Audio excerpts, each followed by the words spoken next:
She wouldn't let me near the box at first. Not until I proved I wasn't the one who left her there. Back then, I didn't know I was about to meet the bravest mother I'd ever seen, or that what she'd do next would stay with me forever. It was one of those drives you don't remember taking. Empty rural road. Fields still dripping from the morning rain. The kind of quiet that makes you think too much.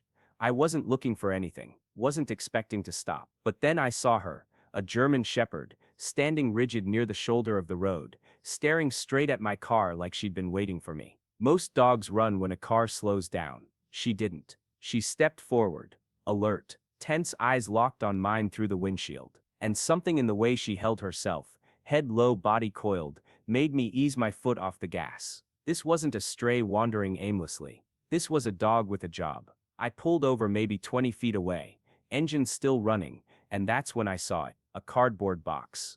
Soaked through, collapsing on one side, sitting in the gravel like trash someone forgot to throw away, and she was guarding it. The box shifted, just a little. Then a sound, so faint I almost missed it. A whimper, then another. My chest tightened before my brain could catch up. I killed the engine, opened the door slowly, and the second my boot hit the gravel, the German shepherd moved. Not toward me, between me and the box. She didn't growl, didn't bare her teeth, but the message was clear. You're not getting closer unless I let you. I knelt down, kept my hands visible, spoke in the calmest voice I could manage.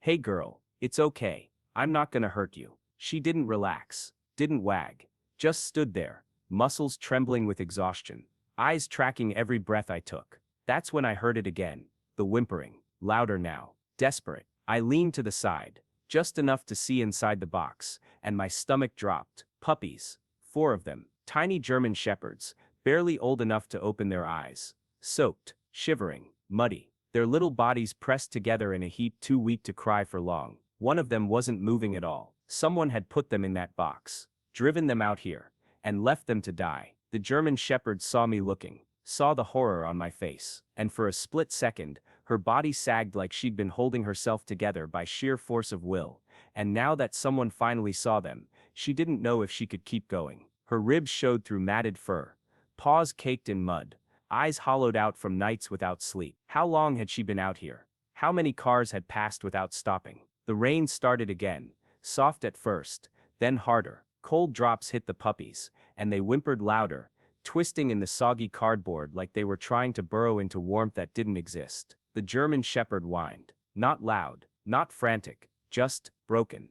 A sound that came from somewhere deeper than her throat. I know, I whispered. I know you're scared, but I can help. I promise. She stared at me, and I swear in that moment, I saw her make a choice. She took one step back, then another, and then slowly, carefully, she turned her head and nudged the box with her nose. Not away from me, toward me. My breath caught. She wasn't pushing me away. She was asking me to take them. I stood slowly, walked to my car, and opened the back door, pulled out an old jacket and laid it across the seat.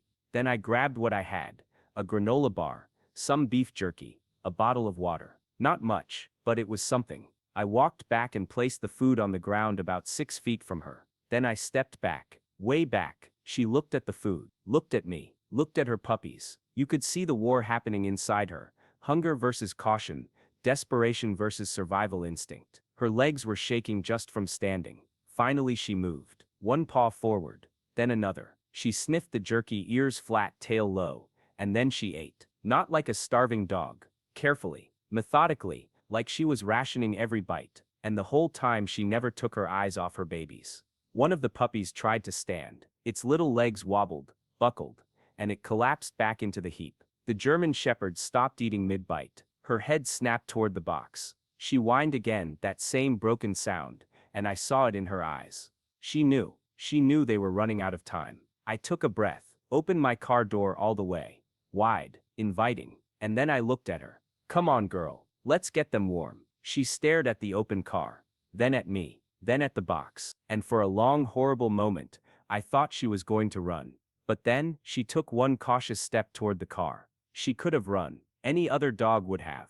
But she didn't. She stayed with the puppies someone else had thrown away, and now she was trusting me not to do the same. That first step toward the car was the hardest thing she'd ever done. I could see it in the way her paw hovered before touching the ground, in the way her whole body tensed like she was preparing to bolt at the slightest wrong move. But she kept coming, slowly, eyes never leaving mine, and with each step I held my breath, terrified that if I blinked wrong, if I shifted my weight, the fragile thread of trust between us would snap. She reached the open door and stopped. Her nose worked overtime, sniffing the interior, the jacket I'd laid down, the air around me, looking for danger, looking for a reason to run. I stayed perfectly still, one hand resting gently on the doorframe, the other at my side. "It's safe," I whispered. "I promise. It's warm and dry. They need this." She looked back at the box. The puppies were crying now, weak, raspy sounds that cut through the rain. One of them was trying to crawl toward her voice, little paws slipping on the wet cardboard. The German Shepherd's ears flattened, her whole body shook, not from cold, from something deeper, the weight of knowing she couldn't protect them much longer. Not out here, not alone. I made a decision, moved slowly toward the box, keeping my movements visible, predictable. She watched me like a hawk, muscles coiled, ready to intervene. But when I knelt beside the box, when I gently lifted the smallest puppy, barely bigger than my palm, fur plastered to its tiny body, she didn't lunge. She didn't attack. She just watched. I cradled the puppy against my chest, felt its heartbeat flutter weakly, and walked it to the car. Placed it carefully on the jacket. The little thing whimpered, confused, cold but safer than it had been seconds ago. I stepped back, looked at the German Shepherd. "See? Safe. I'm not taking them from you. I'm helping you save them." She stared at the puppy in the car, then at me, then at the box where her other 3 babies were still shivering. Something shifted in her eyes. Not trust. Not yet. But maybe hope. The faintest possibility that this wasn't a trap. She moved closer to the box, nudged it with her nose, then looked at me expectantly. My throat tightened. She was asking me to do it again, to take another one, to prove I meant what I said. I lifted the second puppy. This one was bigger, heavier, and it squirmed weakly in my hands. The German Shepherd's breath hitched. She took a half step forward, then stopped herself, watching, waiting. I placed the puppy beside its sibling, and the two of them immediately huddled together, instinct driving them toward warmth even in their exhaustion. 2 more to go. The third puppy came easier. The German Shepherd was pacing now, back and forth between the box and the car, like she couldn't decide where she needed to be. Her anxiety was palpable, radiating off her in waves, but she wasn't stopping me. That had to mean something. The fourth puppy, the one that hadn't been moving earlier, was the hardest. When I picked it up, it was limp, too still. Its breathing was shallow, barely there. The German Shepherd saw it in my face, saw the fear, and she let out a sound I'll never forget. Not a bark, not a bark, not a whine, a cry, raw and desperate and full of a grief I didn't know dogs could feel. "Hey, hey, it's okay. We're gonna get help, right now." I cradled the puppy close, felt the faintest warmth, the tiniest rise and fall of its chest. It was still alive, barely, but alive. I placed it with the others, and all 4 puppies instinctively pressed together in a small shivering pile. The German Shepherd stood at the edge of the car, front paws on the seat, staring at her babies. She could see them, could hear them, but she hadn't gotten in yet. The rain was coming down harder now, cold, relentless. She was soaked through, shaking violently, but still she hesitated. This was the moment. The choice: get in the car with a stranger, or stay out here where it was familiar. Even if familiar meant dying. I stepped back, gave her space, gave her control. "Your turn, girl. Come on, they need you." She looked at me one more time, and then, with a kind of bravery I didn't know existed, she jumped into the back seat. She circled once, checking every corner, every shadow, and then settled beside her puppies. Her body curled around them protectively, and for the first time since I'd seen her, her muscles relaxed, just a little, just enough. I closed the door gently, walked around to the driver's side, started the engine, and as I pulled onto the road, I glanced in the rearview mirror. The German Shepherd had rested her head beside my seat, eyes half closed, exhausted beyond measure, but still watching me, still making sure. She didn't sleep on the drive, not for a second, even though her body was screaming for rest, even though every muscle trembled with exhaustion. She kept her eyes open, watching the road, watching me, watching her babies. Like if she let her guard down for even a moment, everything might disappear. I drove faster than I should have, but carefully. Every bump, every turn felt magnified. In the back seat, The puppies had gone quiet. Not peaceful quiet, but the kind of silence that terrifies you. Too weak to cry anymore. The German Shepherd noticed. She shifted, nuzzling each one with her nose, counting them the way mothers do, making sure all four were still breathing. The emergency vet clinic was 20 minutes away. Felt like hours. I kept talking to her the whole time, my voice the only constant in a world that had given her every reason not to trust. We're almost there, girl. They're gonna take care of you, all of you. I promise you're not going back to that road. You're not going back to being alone. I don't know if she understood the words, but I think she understood the tone. Because every time I spoke, her ears would swivel toward my voice, and the tension in her body would ease just barely, just enough. When we pulled into the clinic parking lot, she sat up, alert again. The building was bright, unfamiliar, full of strange smells and sounds. Her lips pulled back slightly, not a snarl, but a warning. A reminder that she might have trusted me on the road. But this was different. This was new territory. I opened the back door slowly, and she immediately positioned herself between me and the puppies. The old instinct returning. I know, this is scary, but they need help. The little one. My voice cracked. The little one might not make it if we wait. She looked down at the puppy that hadn't moved much. The smallest one. The one I'd been terrified about from the start. Its breathing was more labored now, tiny chest rising and falling too fast. The German Shepherd licked its face frantically, trying to wake it, trying to will it to be okay, but it barely responded. That's what broke through her fear. Not my words. Not the promise of safety. The reality that her baby was slipping away. I grabbed the jacket with all four puppies bundled inside and stepped back, giving her room to jump down. She did.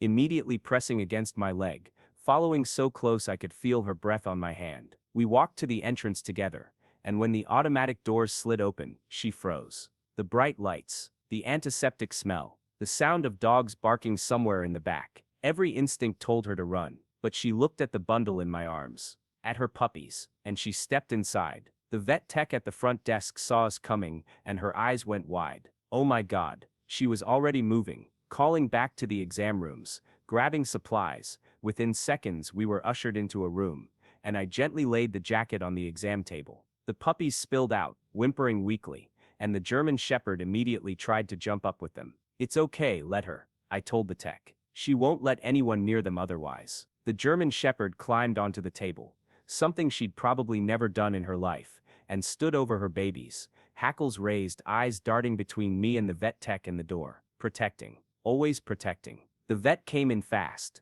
a woman in her 50s with steady hands and kind eyes. She took one look at the scene, and understood immediately. Okay, Mama, she said softly. I'm here to help, but I need you to trust me for just a few minutes.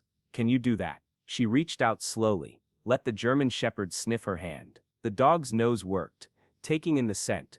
No fear, no aggression, just calm competence. The vet gently touched the smallest puppy, the one that was fading, and the German Shepherd's whole body went rigid. A low growl rumbled in her chest. I know, the vet whispered. I know you're scared, but this baby needs me right now. I moved closer, placed my hand near the German Shepherd's head, not touching, just present. She's going to help them. I promise. Just like I promised on the road. Remember? The German Shepherd looked at me, really looked at me, and I saw the question in her eyes. Are you still safe? Can I still believe you? I nodded. Yeah, you can. For a long breathless moment nothing moved. Then slowly, so slowly, the German Shepherd stepped back. Just one step, just enough to let the vet work. The vet moved quickly, checking pulses, listening to heartbeats, assessing hydration. Her face was grim. They're in bad shape. Severe hypothermia, malnutrition, dehydration. This little one, she gestured to the smallest. It's critical. We need to start warming protocols and IV fluids immediately. The German Shepherd watched every movement, every touch, her body coiled like a spring. But she didn't stop them. She let them work. And when the vet gently lifted the smallest puppy to carry it to the warming station, the German Shepherd whined, high and desperate, but stayed on the table with the other three. The vet paused, looked back at her. I'll bring your baby back. I promise. And somehow, impossibly, the German Shepherd seemed to understand. She sat down, exhausted, and rested her head on the edge of the table, keeping watch over the three puppies still with her while her fourth fought for its life in the next room. The vet came back 17 minutes later. I know because I counted every single one. The German Shepherd's head shot up the second the door opened, eyes locked on the vet's hands. And there it was. The smallest puppy, wrapped in a soft towel, an IV line taped to its tiny leg, still alive. The German Shepherd stood immediately, tail low, body trembling. The vet placed the puppy back with its siblings, and the German Shepherd buried her nose in its fur, breathing it in, checking every inch. The puppy let out a weak little sound, barely a whimper, but to that exhausted mother, it must have sounded like a symphony. She licked its face gently, over and over, like she was trying to convince herself it was real. "They're all going to make it," the vet said quietly. But it was close. Another few hours. She didn't finish. Didn't need to. We both knew. The German Shepherd needed treatment too. Malnourished. Dehydrated. Her paw pads were cracked and bleeding from God knows how many miles walked on asphalt and gravel. But when the vet tried to examine her, she wouldn't leave the table. Wouldn't leave her puppies. So they brought the fluids to her. Set up the IV right there, while she stood guard, letting them work only because her babies were within sight. I stayed the whole time, sat in a chair by the exam table, watching her watch them, and at some point, maybe an hour in, maybe two, she looked at me. Not with fear, not with suspicion.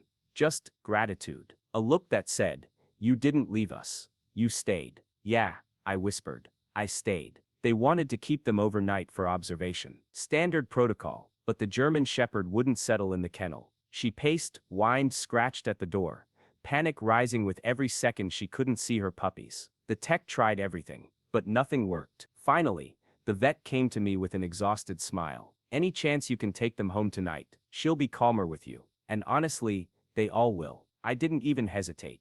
"Yeah, we're going home." The drive back was different, quieter. The puppies were nestled in a proper carrier now, warm blankets tucked around them, IV bags carefully secured, and the German Shepherd, she finally closed her eyes. Not all the way, not completely, but enough. Enough to rest while I drove through the dark rain-streaked roads that had almost been their grave. When we got to my house, she hesitated at the threshold. Old instincts, new environment. But I sat down on the floor, opened the carrier, and let the puppies tumble out onto a pile of blankets I'd set up in the living room. They were stronger already, wobbly, clumsy but alive. The German Shepherd watched them explore, her tail giving the tiniest wag. The first one I'd seen. "Welcome home," I said. The weeks that followed were a blur of feedings, vet visits, sleepless nights, and small miracles. The puppies grew stronger every day, louder, clumsier, more demanding. They tumbled over each other, chewed on everything, and turned my quiet house into chaos. And the German Shepherd,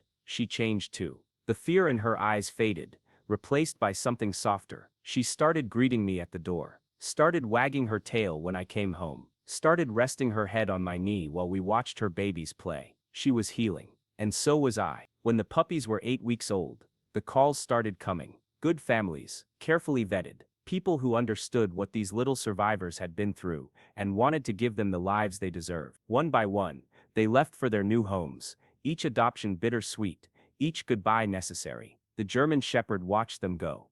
I think she understood. She'd see them off at the door, sniff them one last time, and then return to her spot by the window, waiting, watching, making sure they were safe, even as they disappeared down the driveway. And then it was just the two of us.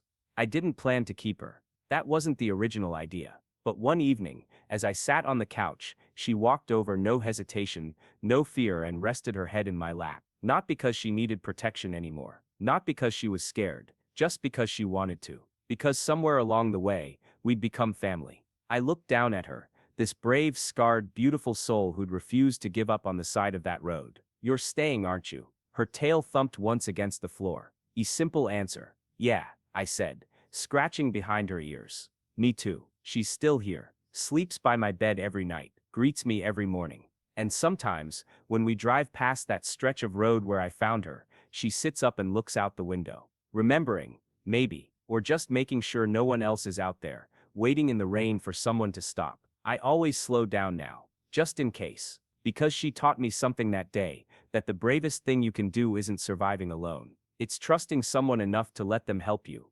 And that sometimes, the family you find on the side of the road is the one you were meant to have all along.